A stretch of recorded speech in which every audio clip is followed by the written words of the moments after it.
Картошка 300'ден дейді. Павлодардікі 250'ден дейді.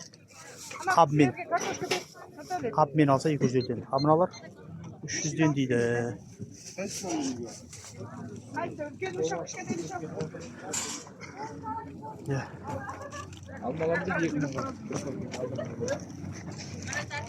Не зат жоқ дейсі ғой біздің базарда. Piyaz alamız arzlar piyaz. Пияздар қабы 2500'ден дейді. Қабымен алсаң. Қанша кило бар нарда? 33-35 2500'ден. 70 tenge gidiyor. Oo.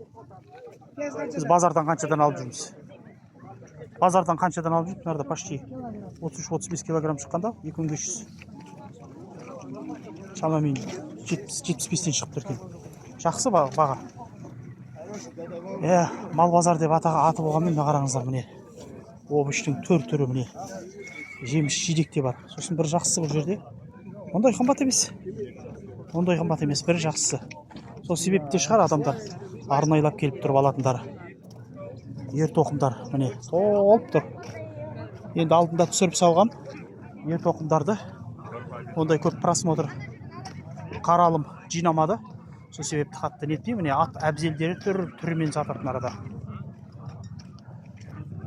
Бұл да өзінше бір үлкен базар бұл жақта. Бұларға енді адамдары арнайлап келіп алады. Жаман емес. Енді көбісінің атын білмейді екенмін, шыны керек, мойындауым керек. Көбісінен хабарым жоқ. Көп аттарын қалай аталатындарын білмеймін, аттың әбзелдерінің.